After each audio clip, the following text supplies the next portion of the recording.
Bien, en el segundo apartado del texto de Hinkelhammer, de mercado total al imperio totalitario, en esa parte hay un par de cosas interesantes que creo que es importante comentar y justamente tienen relación con el problema de la crítica de las ideologías, ¿no? Las ideologías, como habíamos visto, entendidas en el sentido negativo de la palabra, es decir, como una distorsión de la realidad, ¿no? Como una tergiversación de la realidad, en virtud de lo cual los intereses que se expresan en esa ideología se anteponen a la misma realidad, es decir, es algo que impide ver cómo es la realidad. Entonces, Hinkelhammer en este apartado plantea que la ideología del mercado total tiene un carácter religioso, ¿no?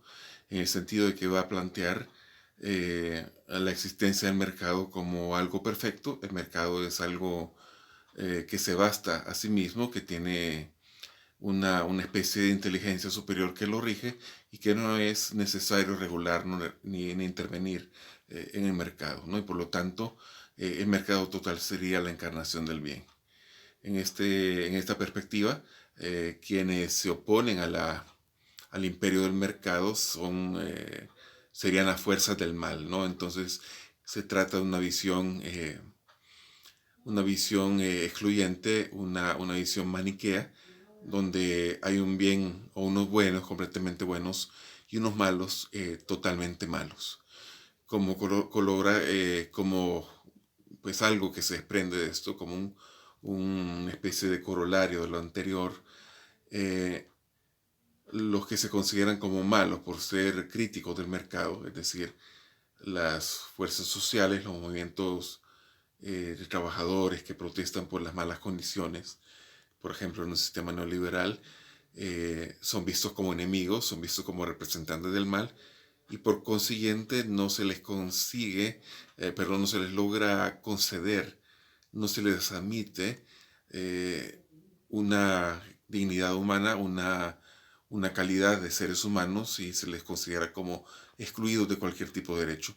Y por lo tanto son proclives a ser eliminados sin más, en nombre de esta lucha del bien contra el mal. El artículo de Hinkelhammer, que es de mediados de los 80, si mal no recuerdo, habla de un ejemplo de aquella época, que es el presidente norteamericano de aquel entonces, Ronald Reagan, y, y la revolución nicaragüense del 79. Como Nicaragua inició una serie de transformaciones sociales en el ámbito de sus políticas sociales, una política exterior también independiente de Estados Unidos, era visto como la encarnación del mal.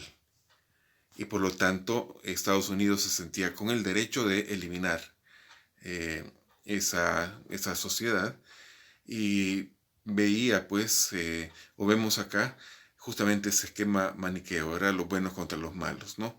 George Bush, hijo, en 2001, cuando se dan los atentados de las Torres Gemelas, pues ocupa el mismo discurso. Ahora son ellos contra nosotros somos el bien y ellos son el mal. Y bueno, con este discurso de la guerra antiterrorista, empieza a hacer una serie de intervenciones en Afganistán y luego en otros países de Medio Oriente, ¿no? Escalar la guerra en esa zona del mundo.